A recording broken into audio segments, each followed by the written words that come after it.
সমাজের বিশ্বাসে আর ফাটল ধরাবেন না। এবার যদি ডাকসু নির্বাচনের রোডম্যাপ দেখতে না পাই তাহলে কিন্তু আপনাদের চেয়ার থাকবে না। তারা অভ্যুত্থানের মাস্টার মাইন্ড না হলেও বিভেদের জন্য মাস্টার মাইন্ড। আমরা দেখতে পাচ্ছি গতকাল আমাদের এই শহীদ মিনার যেখান থেকে এক দফার ঘোষণা এসেছে, প্রত্যেকটা কর্মসূচি আমরা করেছিলাম, সেই জায়গাতে আমাদের আরেক শহীদ, সর্বশেষ শহীদ হাসান ভাইয়ের জানাজা অনুষ্ঠিত হয়েছে।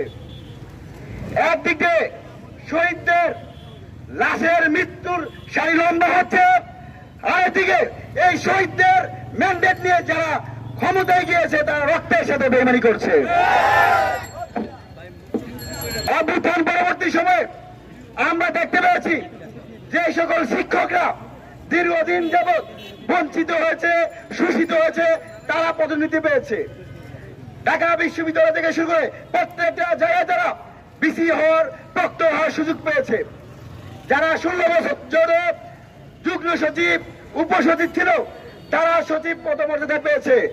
আমি প্রশ্ন রাখতে চাই, গণঅভ্যুত্থান পরবর্তী সময় প্রত্যেকটা বিশ্ববিদ্যালয় ক্যাম্পাসের শিক্ষার্থীরা অভ্যুত্থানের পরবর্তীতে কি পেয়েছে?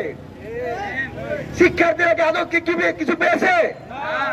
আমরা শেখ হাসিনার আমলে আমরা বারবার দাঁড়িয়েছি, এই রাজু ভাস্কর্যের উত্তপ্ত গরম থেকে আমরা বলেছি শিক্ষার্থীদের যৌক্তিক চাপ, গণতান্ত্রিক প্রক্রিয়া অব্যাহত রাখার জন্য প্রত্যেকটা বিশ্ববিদ্যালয় ক্যাম্পাসে ছাত্র সংসদ নির্বাচন দিতে হবে।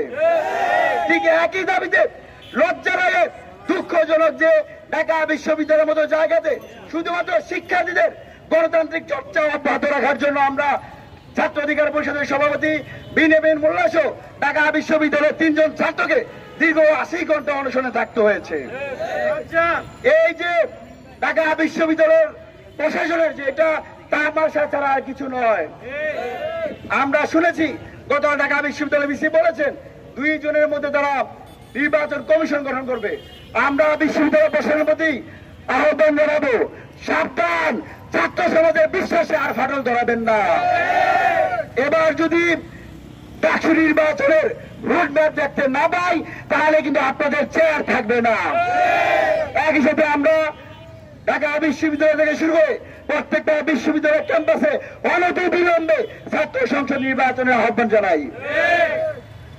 আমরা দেখতে পেয়েছি এই যে অভ্যুত্থান পরবর্তীতে ছাত্র সমাজের মধ্যে বিভাজন, অনেকেই অভ্যুত্থানে নিজেদেরকে মাস্টার মাইন্ড প্রকাশ করে, অনেকেই সন্দেহ প্রকাশ করে, কিন্তু এই জায়গায় সবাই একমত যারা নিজেদেরকে মাস্টার মাইন্ড মনে করে তারাই সবচেয়ে বেশি অভ্যুত্থানের শক্তিদের মধ্যে বিরোধ তৈরি করেছে। তারা অভ্যুত্থানের মাস্টার মাইন্ড না হলেও বিভেদের জন্য মাস্টার মাইন্ড। তাদের কারণে আজকে বিশ্ববিদ্যালয় ক্যাম্পাস থেকে শুরু করে জনতার মধ্যে সন্দেহ সংশয় তৈরি হয়েছে। আমরা ছাত্র উপদেষ্টা যারা রয়েছে আমরা বিশ্বাস করি এদেশের শিক্ষার্থী থেকে শুরু করে জনগণ বিশ্বাস করে তারা যে ম্যান্ডেট নিয়ে ক্ষমতায় অধিষ্ঠিত হয়েছিল সেই জায়গায় তারা তাদের শপথ ভঙ্গ করেছে।